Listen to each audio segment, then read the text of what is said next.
یہ تل ابیب کے ماڈرن شہر کا جدید ترین قصبہ تھا۔ خوشنما عمارتیں جگہ جگہ روشنیوں میں جھلملاتی کھڑی تھی۔ گیس اسٹیشن بھی بقائے نور بنا ہوا تھا۔ ہائی وے سے تھوڑی ہی دور انگریزی کے بڑے بڑے حروف میں ہوٹل لکھا تھا۔ یہ حروف روشن تھے۔ رات کے 11:15 بج رہے تھے۔ ہوٹل کے کاؤنٹر پر ایک نوجوان یہودی موجود تھا۔ $20 ادا کرنے پر مجھے ایک چھوٹا سا کمرہ مل گیا جس میں صرف ایک بستر لگا تھا۔ باتھ روم ایک کونے میں تھا۔ میں نے اسے کہا کہ میں یروشلم ایک ضروری فون کرنا چاہتا ہوں۔ اس نے اپنی گھڑی کی طرف دیکھ کر کاؤنٹر کے کونے میں رکھے فون کی طرف اشارہ کیا۔ میں نے ریسیور اٹھایا اور سعدیہ کے گھر کا نمبر ملایا جو مجھے زبانی یاد تھا۔ کچھ دیر گھنٹی بجتی رہی، پھر سعدیہ کی نیند میں ڈوبی ہوئی آواز آئی۔ میں نے اپنا خفیہ نام بتایا اور خفیہ زبان میں اسے ساری صورتحال بیان کر دی۔ اگر کوئی دوسرا میری گفتگو سنتا تو اسے یہی معلوم ہوتا کہ میں کسی لڑکی کو ہائی وے پر اپنی گاڑی کے بریک ڈاؤن ہونے کی تفصیل بتا رہا ہوں، لیکن اس کے اندر ایک خفیہ کوڈ کے الفاظ چھپے ہوئے تھے جن کو سعدیہ سمجھ رہی تھی۔ وہ بھی مجھ سے اسی خفیہ زبان میں بات کر رہی تھی۔ وہ پریشان ہو گئی۔ یہ پریشانی اس کی آواز سے نہیں بلکہ اس کے الفاظ سے ظاہر تھی۔ اس نے کہا کہ میں نے انتہائی نا تجربہ کاری اور حماقت کا ثبوت دیا ہے۔ مجھے سولمی کی دکان پر دوسری بار نہیں جانا چاہیے تھا۔ میں نے پوچھا کہ اب مجھے کیا کرنا ہوگا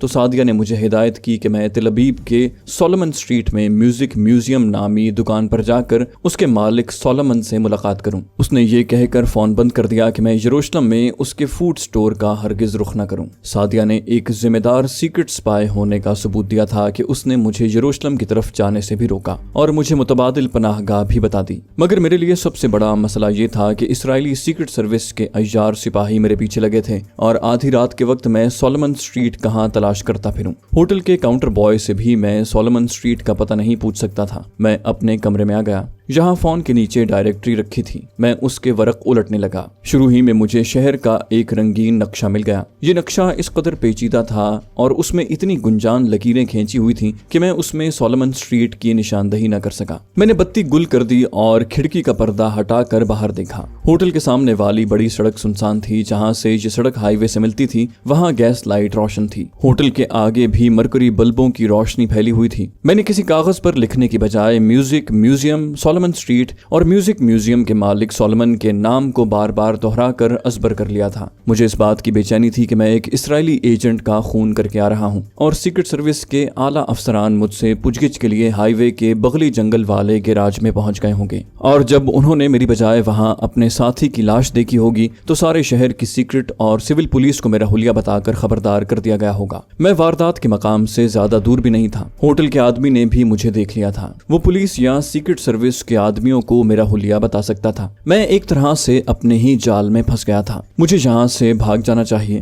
میرا ذہن بار بار مجھے یہی کہہ رہا تھا۔ چنانچہ میں خاموشی سے کمرے سے نکل کر کوریڈور میں دبے پاؤں چلتا ہوا ہوٹل کی چھوٹی سی لابی کے ستون کے پیچھے آ کر رک گیا۔ ہوٹل بوائے کاؤنٹر کے پیچھے کرسی پر اونگھ رہا تھا۔ یہ موقع بڑا غنیمت تھا۔ میں نے دبے پاؤں لابی عبور کی اور دوسرے لمحے ہوٹل کے سامنے والی چھوٹی سڑک کے فٹ پاتھ پر تیز تیز قدموں سے ہائی وے کی طرف چلا جا رہا تھا۔ ہائی وے پر گاڑیوں کا ٹریفک نہ ہونے کے برابر تھا۔ میں سڑک کے کنارے ذرا ہٹ کر شمال کی طرف چلنے لگا۔ دور اونچی عمارتوں کی روشنیاں آدھی رات کی تاریکی میں ستاروں کی طرح جھلملا رہی تھیں۔ اس دوران میں صرف 2 بڑی ویگنیں سڑک پر سے گزری تھیں۔ میں لفٹ لیتے ہوئے گھبرا رہا تھا۔ مجھے کسی خالی ٹیکسی کی تلاش تھی۔ کبھی خیال آتا کہ میں نے ہائی وے پر آ کر حماقت کی ہے، مجھے جنگل کی طرف نکل جانا چاہیے تھا۔ ہائی وے کے آس پاس درخت نہیں تھے، مجھے دور سے دیکھا جا سکتا تھا، اور پھر ہائی وے پر دن کے وقت بھی کوئی پیدل نہیں چلتا تھا۔ مجھ پر شک ہو سکتا تھا۔ ہائی وے بھی کمبخت شیطان کی آنت کی طرح لمبی تھی، کوئی آبادی بھی نہیں تھی۔ میں نے شاید زندگی میں پہلی بار گھبراہٹ میں باہر نکلنے کا فیصلہ کیا تھا اور بہت جلد اس کا بھیانک نتیجہ میرے سامنے آ گیا۔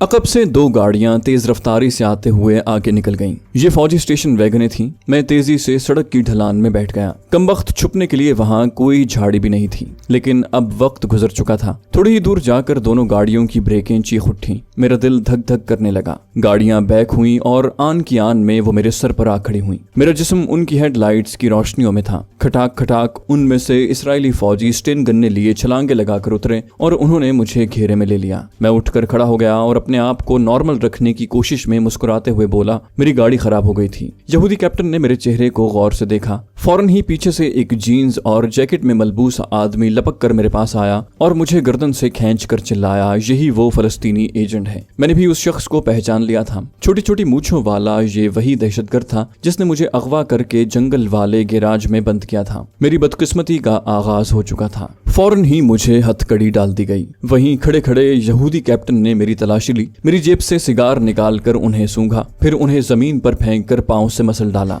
ये मेरा बहुत बड़ा नुकसान था। मेरे बचाव की आखिरी उम्मीद भी बुझा दी गई थी। मैं अब उन जहरीले सिगारों से कोई काम नहीं ले सकता था। मैं मुकम्मल तौर पर इसराइली फौजियों के रहमो करम पर था। मुझ पर सिर्फ फलस्तीनी एजेंट होने का ही नहीं बल्कि उनकी सीक्रेट सर्विस के एक आदमी को हलाक कर देने का भी इल्जाम था, जो जाहिर है साबित हो चुका था। मुझे गाड़ी में डालकर ये लोग तेजी से हाईवे पर पीछे की जानिब रवाना हुए। 4 सिपाहियों की स्टेन गन्नों की नालियों के रुख मेरी तरफ थे और मैं सर झुकाए अपनी किस्मत पर अफसोस कर रहा था। मुझे मेरी हिमाकत की सजा मिल गई थी। अगर मैं होटल से निकलकर हाईवे की तरफ आने की बजाय जंगल की तरफ निकल जाता तो हो सकता था बच जाता, लेकिन अब इस बारे में सोचना बेकार था। इसराइली अजियत कैंपों के बारे में मैंने जो रोंगटे खड़े कर देने वाली बातें सुन रखी थी, अब मैं उनसे खुद गुजरने वाला था। एक बात का मैंने उसी लम्हे अहद कर लिया था कि खामखा मुझ पर अजियतों के पहाड़ ही क्यों न टूट पड़े, मैं मरना गवारा कर लूंगा, लेकिन अपने सीक्रेट मिशन के बारे में जबान से एक लफ्ज भी नहीं निकालूंगा। मैंने मौत का खौफ दिल से निकाल दिया था। मुझे मिशन के आगाज में मिस्री इंटेलिजेंस वालों ने जहर के बेहद नन्हे से 2 कैप्सूल देने की पेशकश की थी, जिनको मेरे दांतों में इस तरह जड़ दिया जाता कि मैं पकड़े जाने की सूरत में शदीद अजियत से बचने के लिए उन्हें दांतों में चबाकर खुदकुशी कर सकता था। लेकिन मैंने ये कहकर जहरीले कैप्सूल लेने से इनकार कर लिया कि खुदकुशी हराम है और मैं हराम मौत मरने से तशद्दुद की मौत को पसंद करूंगा। इन फौजियों ने तलाश के दौरान मेरा पासपोर्ट, इसराइली डॉलर और सिगरेट लाइटर भी अपने कब्जे में कर लिया था। इन चीजों के सिवा मेरे पास कुछ था भी नहीं। रातों रात मुझे तिल अबीब के जुनूबी इलाके में वाक़े एक कलानुमा इमारत में पहुंचा दिया गया। ये कोई फौजी हेडक्वार्टर था। उसके मेहराबी दरवाजे पर 2 इसराइली सिपाही पहरा दे रहे थे। मुझे एक पुरानी लिफ्ट के जरिए उस कलानुमा इमारत की शायद आखिरी मंजिल पर ले जाया गया। 4 फौजी मेरे साथ साथ चल रहे थे। मुझे एक कोठरी में बंद कर दिया गया, जिसकी भारी भरकम आहनी दरवाजे में एक सलाखदार चौखटा था। मेरी हथकड़ी खोल दी गई। अंदर बंद करने से पहले मेरे जिस्म का तिब्बी मुआयना किया गया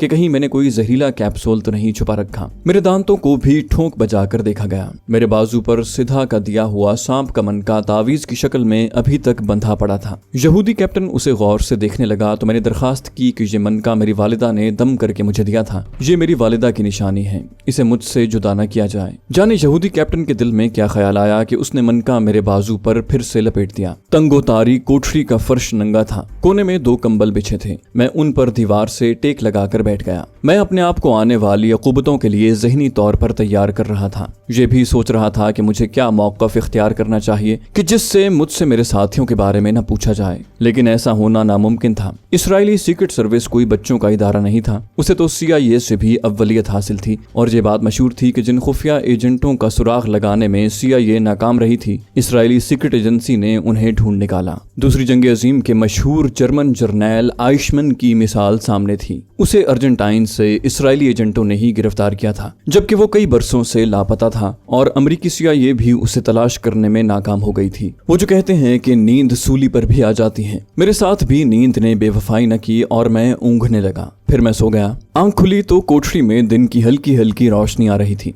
मैंने सर उठाकर देखा। कोठरी की दीवार में छत के करीब एक चौकोर रोशनदान बना हुआ था। दिन की रोशनी उसी रोशनदान से आ रही थी। उस रोशनदान में 3 मोटी सलाखें लगी हुई थीं। दरवाजा खुला। 2 मुसल्लह सिपाही अंदर आ गए। उनके पीछे एक मुलाजिम था जिसके हाथों में कागज का एक छोटा सा ग्लास और कागज में लिपटा पैकेट था। ये कॉफी और डबल रोटी के 4 स्लाइस थे। वो लोग दरवाजा लॉक करके चले गए। मैंने सब्र शुक्र करके नाश्ता किया। 15-20 मिनट गुजरे होंगे कि दरवाजा एक बार फिर खुला। इस बार 4 फौजी गन्ने थामे अंदर आए। मुझे हथकड़ी लगाई और साथ चलने का इशारा किया। ये लोग मुझे एक नीम रोशन राहदारी से गुजार कर एक ऐसे कमरे में ले गए जहां स्ट्रेचर पड़ा था। नस्वारी रंग की ट्रॉली पर एक ट्रे में आलाते जर्राही रखे थे। उन्हें देखते ही मेरी रूह कांप उठी। ये मेरे जिस्म को नाकाबिले बर्दाश्त अजियत पहुंचाने का सामान था। दीवार के साथ शीशे की बड़ी अलमारी लगी हुई थी जिसमें दवाइयों की बोतलें और दूसरा मेडिकल का सामान रखा था। कोने में मुंह हाथ धोने वाला वाला सिंक लगा था। स्ट्रेचर के इर्द गिर्द 3 ऊंचे स्टूल भी थे। स्ट्रेचर के ऐन ऊपर छत के साथ एक बहुत बड़ा ग्लोब था जिसमें कई बल्ब लगे थे। गोया ये एक तरह का ऑपरेशन रूम या इंतहाई जदीद वजह का उकूबत खाना था। मुझे स्ट्रेचर पर बिठाकर चारों फौजी दीवार के साथ लगकर खड़े हो गए। चंद लम्हों के बाद मूंछों और करिंजी आंखों वाला एक यहूदी अफसर दाखिल हुआ। उसके कांधे पर मेजर का क्राउन लगा था। उसके साथ एक डॉक्टर भी था जिसने सफेद लंबा कोट पहन रखा था। सिपाहियों ने यहूदी मेजर को सैल्यूट किया। मेजर ने उन्हें हाथ के इशारे से बाहर जाने को कहा। उसकी करिंजी आंखें मुझ पर जमी हुई थी। मेरे चेहरे पर से नजरें हटाए बगैर वो नपे तुले कदम उठाता स्ट्रेचर के पास आ गया। उसके हाथ में छोटा सा बैत था जिससे वो अपने दूसरे हाथ की हथेली आहिस्ता आहिस्ता बजा रहा था। उसने पांव की मदद से स्टूल को मेरे स्ट्रेचर के करीब खिसकाया और उस पर बैठ गया। मेरी हथकड़ी नहीं खोली गई थी। मैं स्ट्रेचर पर इस तरह बैठा था कि मेरे पांव नीचे लटक रहे थे। यहूदी मेजर ने बेद मेरी ठोड़ी से लगाकर उसे जरा सा ऊंचा किया और अरबी जबान में मुझसे मुखातिब हुआ। तुम्हारे फलस्तीनी एजेंट होने का हमारे पास मुकम्मल और नाकाबिल तरदीद सबूत है। हम तुमसे ये पूछने की जरूरत नहीं करेंगे कि तुम फलस्तीनी जासूस हो कि नहीं। मैं तुमसे कुछ नहीं पूछूंगा, सिर्फ तुम्हारे ताउन का ख्वाहिशमंद हूँ। इसमें भी तुम्हारी ही भलाई है। तुम जवान हो, तुम्हारा सारा मुस्तकबिल तुम्हारे सामने है। तुम दूसरे लोगों की खातिर खुदकुशी क्यों करो? आजादी का रास्ता अब भी तुम्हारे लिए खुला है। हम तुम्हें खुद दरियाए सीना की मिस्री सरहद में पहुंचा देंगे, लेकिन इससे पहले तुम्हें हमारे साथ थोड़ा सा ताउन करना होगा। मैं खामोशी से उनकी बातें सुन रहा था। मैं खूब जानता था कि वो मुझसे किस किस्म के ताउन का तलबगार है। मेरे लिए ये कोई नया तजुर्बा नहीं था, फिर भी मुझे इंतहाई अय्यारी और दूरअंदेशी से काम लेना था। मैंने साफ साफ कह दिया कि मैं किसी भी मुल्क या आजादी फलस्तीन की तंजीम का जासूस नहीं हूँ। मैं इसराइली हूँ मगर मिस्र में पैदा हुआ। मेरे माँ बाप वहाँ सिकंदरिया में मर गए और मैं लंदन जाकर आबाद हो गया। अब एक अरसे के बाद लंदन से अपने वतन वापस आया था कि मुझे गिरफ्तार कर लिया गया। यहूदी मेजर के बारीक होंठों पर इंतहाई कटीली और तंजिया मुस्कुराहट थी। उसने जेब से चमड़े का सिगरेट केस निकाला और मुझे सिगरेट पेश किया। मुझसे एक और हिमाकत हो गई कि मैंने कह दिया कि मैं सिगरेट नहीं पीता। वो बोला, फिर तुमने अपनी जेब में सिगार किस लिए रखे थे? मेरा ख्याल है तुम सिर्फ सिगार पीते हो। मैंने जल्दी से कह दिया, हाँ मैं सिर्फ सिगार पीता हूँ, सिगरेट मुझे पसंद नहीं है। मेजर ने पास ही खड़े यहूदी डॉक्टर की तरफ देखा। यहूदी डॉक्टर ने अलमारी खोली, उसमें से प्लास्टिक का एक पैकेट निकाल कर मेजर को दिया। क्या तुम इसे पहचानते हो? पैकेट में निस्वारी रंग का बुरादा सा भरा था। मैंने नफी में सर हिला दिया। मेजर ने पैकेट को मजीद मेरी आंखों के करीब लाते हुए तंज के साथ कहा, तुम अपने सिगारों को भी नहीं पहचान रहे? एक सर्द लहर मेरे जिस्म में दौड़ गई। मेजर ने पैकेट बंद करके डॉक्टर को दिया और गहरी संजीदा आवाज में आहिस्ता आहिस्ता बोलने लगा, ये तुम्हारे उन सिगारों का चूरा है जिन्हें तलाशी के बाद हमारे सिक्योरिटी के आदमियों ने हाईवे के किनारों फेंक कर पांव से मसल दिया था। खुशकिस्मती से ये हमें वहाँ उसी तरह पड़े हुए मिल गए। इन सिगारों की केमिकल रिपोर्ट ये है कि इनमें साइनाइड जहर भरा हुआ है। इन सिगारों की तहकीकात की रिपोर्ट भी हमें मिल गई है। ये मोहलक तरीन हथियार है। इस सिगार की मदद से तुमने हमारे एक आदमी को हलाक किया है। ये सिगार किसी इंतहाई आला महारत रखने वाले जासूस को ही दिए जाते हैं। वो सिगरेट का कश लगाने के लिए रुक गया। नथनों से आहिस्ता आहिस्ता धुआं निकालते हुए उसने अपनी गुफ्तगू का सिलसिला फिर से जारी किया। तुम्हारी फुल रिपोर्ट भी मेरे पास मौजूद है। तुम इस हकीकत को नहीं झुटला सकते कि तुम फलस्तीनी जासूस हो और तुम्हें जिस मिशन पर यहाँ भेजा गया है उसका भी हमें इल्म है। अब तुम्हारे सामने एक ही रास्ता है और वो हमसे ताउन का है। हम तुम्हें न सिर्फ आजाद कर देंगे बल्कि इतनी दौलत देंगे कि तुम अगर चाहो तो यूरोप के किसी मुल्क में जाकर बाकी सारी जिंदगी ऐशो आराम से बसर कर सकते हो। हम तुम्हें जिस मुल्क में तुम कहोगे वहां तक पहुंचाने का भी जिम्मा लेते हैं। इसके लिए तुम्हें सिर्फ हमारे एक मुख्तसर से सवाल का जवाब देना होगा। तुम्हारी साथी सॉलमी को हम गिरफ्तार करना चाहते थे लेकिन उसने हमारे आदमियों के पहुंचने से पहले ही खुदकुशी कर ली। मुझे यहूदी मेजर की जबानी पता चला कि सॉलमी ने खुदकुशी की थी। मुझे पहले ही शक था कि इसराइली इंटेलिजेंस सॉलमी को हलाक करने की हिमाकत नहीं कर सकती थी। किसी भी स्पाई को यूं ही गोली से नहीं उड़ाया जाता, असल काम उससे मालूमात फराहम करना होता है। यहूदी मेजर कह रहा था, मैं मजीद बातों से अपना और तुम्हारा वक्त जाया नहीं करूंगा। तुम ये ऑपरेशन का सामान देख चुके हो। ये खूंखार आलात तुम्हें 2 मिनट के अंदर अंदर हमारे साथ ताउन करने पर आमादा कर सकते हैं, लेकिन मैं तुम्हारी दोस्ती का ख्वाहिशमंद हूँ। मैं चाहता हूँ कि तुम हमारे दोस्त बन जाओ और हमारे साथ ताउन करो। मैंने यूं ही सवाल कर दिया कि वो मुझसे किस किस्म का ताउन करना चाहता है। उसने मेरे घुटने को अपने हाथ से आहिस्ता से थपथपाया और बड़ी नर्म आवाज में बोला, शाबाश। मैं जानता था कि तुम इंतहाई समझदार नौजवान हो और महज चंद सरफिरों की अहमकाना तंजीम की खातिर अपनी कीमती जिंदगी बर्बाद नहीं करोगे। तुमसे जो कुछ भी हुआ महज जज्बात में आकर हो गया था। हम तुम्हारे कत्ल के जुर्म को भी माफ कर देंगे। आखिर इंसान दोस्तों के लिए क्या कुछ नहीं करता। वो बड़ी चाबुकदस्ती और अय्यारी के साथ मुझे अपनी तरफ रागिब करने की भरपूर बल्कि खतरनाक कोशिश कर रहा था। उसके लहजे में बड़ी अपनायत और घुलावट आ गई थी, जैसे वो दुनिया में एक ही मेरा सबसे हमदर्द दोस्त हो। वो बोले जा रहा था,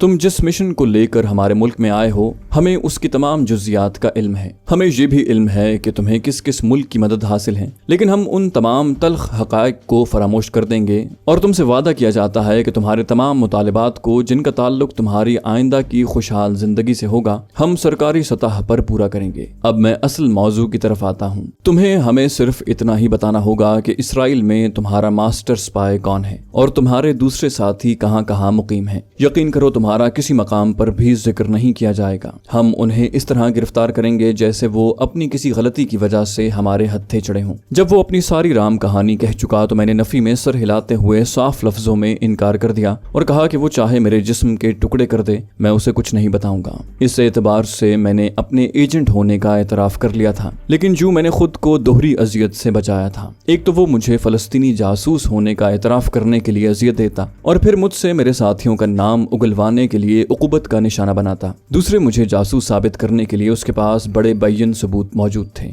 मेरे इनकार पर उसने किसी किस्म का रद्द अमल जाहिर न किया, बस खामोश हो गया। फिर स्टूल पर से उठा और ये कहता हुआ दरवाजे से बाहर निकल गया कि कुछ देर मजीद गौर कर लो, जल्दी में फैसला करना अच्छा नहीं होता। मुझे वापस कोठरी में पहुंचा दिया गया। वो दिन गुजर गया, दूसरा दिन और फिर तीसरा दिन भी गुजर गया। चौथे रोज मुझे फिर उसी ऑपरेशन रूम में ले जाया गया। वही यहूदी मेजर उसी शान से चलता हुआ मेरे स्ट्रेचर के पास स्टूल पर आकर सुकून से बैठ गया। उसने सिगरेट निकालकर मुझे पेश किया। मैंने शुक्रिया के साथ इनकार कर दिया। ये बताना मैं भूल गया कि इन 3 दिनों की कैद में मुझे तरह तरह के खाने खिलाए गए थे। मैंने भी डट कर खाए कि आखिर मरना तो है ही, फिर इन लोगों की ज़ियाफत क्यों ना उड़ाई जाए ताकि जिस्म कुछ तो अजियत सहने का मुतहम्मिल हो सके। यहूदी मेजर के पास वही सफेद कोट वाला डॉक्टर भी मौजूद था। मेजर ने खुद एक सिगरेट सुलगा लिया और हल्के हल्के कश लगाता हुआ उठकर टहलने लगा। फिर मेरे पास आकर बोला, मुझे यकीन है कि तुमने जरूर अपने फैसले पर नजर सानी की होगी। मैंने स्ट्रेचर पर बैठे बैठे उसकी तरफ चेहरा उठाया और दो टोक अल्फाज में कहा, मैं अपने उसी फैसले पर कायम हूँ। यहूदी मेजर बेहद ठंडे मिजाज का इंसान था। उस पर जरा सा भी नागवार असर न हुआ। अब मुझे ख्याल आता है कि वो इंतहाई शक्कीउल क़ल्ब और संगदिल इंसान था। एक ऐसा इंसान जो बड़ी खामोशी और जज्बाती लाताल्लुकी से इंसान के जिस्म से उसका सारा खून निचोड़ सकता था। उसने मुझे कुछ कहने की बजाय डॉक्टर की तरफ देखा और हल्का सा सर हिलाया। यहूदी डॉक्टर ने दरवाजा खोलकर बाहर झांका और किसी को इब्रानी में कहा कि उसे अंदर ले आओ। मैंने सोचा कि किसी जल्लाद किस्म के आदमी को बुलाया होगा जो मुझ पर तशद्दुद का सिलसिला शुरू कर देगा। इतने में 2 आदमी एक स्ट्रेचर को चलाते अंदर ले आए। स्ट्रेचर पर एक आदमी बेहोश पड़ा था जिसके जिस्म पर सिर्फ एक ही निक्कर थी। स्ट्रेचर मेरे बराबर में लाकर खड़ा कर दिया गया। जो आदमी स्ट्रेचर लाए थे वो वापस चले गए। डॉक्टर ने दरवाजा बंद कर दिया। मेरी कुछ समझ में नहीं आ रहा था कि ये क्या ड्रामा करने वाले हैं। यहूदी मेजर ने डॉक्टर को एक बार फिर इशारा किया। डॉक्टर ने अलमारी के निचले खाने को चाबी लगाकर खोला। उसमें से स्टेनलेस स्टील का एक लंबूतरा डिब्बा निकाला और उसे ऑपरेशन ट्रॉली पर रख दिया। फिर डिब्बे का ढकना अलग कर दिया। उसके अंदर एक नॉर्मल साइज से जरा बड़े साइज की इंजेक्शन सिरिंज, रुई का टुकड़ा और बिलोर की एक छोटी सी शीशी पड़ी थी जिसमें जर्द रंग का महलूल भरा था। यहूदी डॉक्टर ने रुई के फाहे को किसी सुर्ख दवाई में भिगोकर बेहोश आदमी के नंगे पेट पर दिल के करीब मल दिया। उसके बाद अपने हाथों पर ऑपरेशन के पतले जर्द दस्ताने चढ़ा लिए और बड़े साइज की सिरिंज अपने हाथ में थाम कर मेजर की तरफ देखा। यहूदी मेजर ने मुझे मुखातिब करते हुए गहरी मगर सर्द महर आवाज में कहा, ये शख्स जो स्ट्रेचर पर बेहोश पड़ा है तुम्हारी तरह का एक फलस्तीनी जासूस है। इसने हमारी एक कमांडो पोस्ट को उड़ाया था जिसमें हमारे 15 जवान हलाक हो गए थे। ये 1 माह से ज़ेरे तफ्तीश है, लेकिन इसने भी वही गलती की जो तुम कर रहे हो, यानी ये अपने साथियों के नाम बताने से इनकारी है। हमने इसको परसों फायरिंग स्क्वाड की गोलियों से छलनी करना था, लेकिन अब इसके लिए दूसरी तरह की मौत तजवीज की गई है। उसने डॉक्टर की तरफ देखा। यहूदी डॉक्टर ने स्टेनलेस स्टील के डिब्बे में रुई के नीचे रखे 2 चांदी की तरह चमकीले कैप्सूल निकाले। उनमें उनमें से एक कैप्सूल को तोड़कर इंजेक्शन की सुई उसके अंदर डालकर कोई सफूफ या महलूल सा सिरिंज के अंदर खींच लिया। सिरिंज के अंदर नीला पानी सा भर गया। अब डॉक्टर ने मेरी तरफ देखकर बिल्कुल प्रोफेसरों के अंदाज में कहा, इस वक्त सिरिंज में एक ऐसा धमाका खेज जहर भरा हुआ है जिसके धमाके का दौरानिया 5 मिनट है। मैं इस जहरीले धमाका खेज मवाद को इस आदमी के जिस्म में दाखिल कर रहा हूँ। ठीक 5 मिनट बाद ये मवाद इसके जिस्म के अंदर फट जाएगा। फिर क्या होगा तुम इसे अपनी आंखों से देख लोगे। एक बार तो मेरा रंग जर्द हो गया। ऐसे घिनौने जल्लाद मैं जिंदगी में पहली बार देख रहा था। यहूदी मेजर बिल्कुल बेहिस बुत की तरह खड़ा मुझे तिरछी नजरों से देख रहा था। अब उसने मुझसे किसी किस्म की कोई बात न की, बल्कि डॉक्टर को इशारा किया कि अपना काम शुरू कर दे। यहूदी डॉक्टर ने मेरे देखते ही देखते स्ट्रेचर पर बेहोश पड़े बदनसीब जवान के पेट में सिरिंज की सुई चुभोकर सारा का सारा नीला महलूल उसके जिस्म में दाखिल कर दिया। फिर सिरिंज को बाहर खींचकर सुई पर स्पिरिट वाली रुई फेरी और उसे डिब्बे में आराम से रख दिया। दूसरा चमकीला कैप्सूल भी पास ही रख दिया। बदनसीब जवान के स्ट्रेचर को डॉक्टर ने जल्दी से कमरे की सामने वाली दीवार के साथ लगा दिया और कलाई वाली घड़ी की तरफ देखते हुए बोला, घबराने की बात नहीं, ये धमाका हैंड ग्रेनेड जैसा धमाका नहीं होगा, मामूली सा धमाका होगा जिसका हम पर असर नहीं पड़ेगा। यहूदी मेजर की निगाहें भी अपनी कलाई की घड़ी पर लगी थीं। मेरा चेहरा फक था और मैं शदीद ज़हनी कोफ्त में मुब्तला था कि ये शख्स मेरी वजह से इंतहाई अजियतनाक मौत मर रहा है। पहले तो मुझे ख्याल हुआ कि ये लोग महज ड्रामा कर रहे हैं और ये सब कुछ मुझे डराने धमकाने के लिए है, लेकिन उन दोनों के तेवर बता रहे थे कि ऐसी कोई बात नहीं है और वो लोग पूरी संजीदगी से एक इंतहाई हौलनाक तजुर्बा करने वाले हैं। टिक टिक टिक वक्त गुजरता जा रहा था। 1 मिनट गुजर गया, फिर दूसरा मिनट भी गुजर गया। हर मिनट के गुजरने का यहूदी डॉक्टर बाकायदा ऐलान करता। जब 4 मिनट गुजर गए तो उसने बुलंद आवाज में गिनती शुरू कर दी। स्ट्रेचर पर जवान बेहोश पड़ा था। उसे कुछ खबर नहीं थी कि उसका क्या हशर होने वाला है। यहूदी डॉक्टर और यहूदी मेजर दोनों मेरे स्ट्रेचर के पास आकर खड़े हो गए। यहूदी डॉक्टर की निगाहें अपनी घड़ी पर थीं और यहूदी मेजर स्ट्रेचर पर पड़े बेहोश शख्स पर नजरें जमाए हुए था और मेरा दिल यूं धड़क रहा था कि लगता था अभी सीने से बाहर निकल आएगा। डॉक्टर की गिनती 50 तक जा पहुंची थी, फिर 55 और फिर जब उसने 60 कहा तो मेरी आंखों के सामने स्ट्रेचर पर बेहोश जवान के जिस्म के अंदर से एक हल्के से धमाके की आवाज आई। उसका जिस्म स्ट्रेचर पर से कोई 1 फुट बुलंद उछला और उसका पेट यूं खुल गया जैसे कोई आतिशफिशां पहाड़ फटकर खुल जाता है। उसके खुले पेट में से खुदा जाने क्या कुछ उबल कर बाहर निकलने लगा। मैंने चेहरा अपने बाजुओं में छुपा लिया। मैं ये घिनौना मंजर नहीं देख सकता था। यहूदी मेजर की आवाज आई, आंखें बंद मत करो दोस्त, इसे अच्छी तरह से देखो, इसका मुशाहिदा करो, क्योंकि कल को तुम्हारे साथ भी ऐसा ही होने वाला है। इस किस्म का एक धमाका तुम्हारे अंदर भी होगा। तुम्हारा पेट भी इसी तरह फटकर अपनी हर शय बाहर उछाल देगा।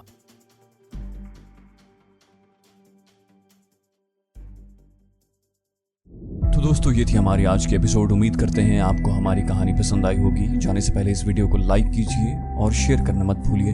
कमेंट करके हमें बताइए कि आपको हमारी वीडियो कैसी लगी। और अगर अभी तक आपने इस चैनल को सब्सक्राइब नहीं किया तो इसे सब्सक्राइब कीजिए और बेल आइकन दबाकर ऑल नोटिफिकेशंस ऑन कर लीजिए।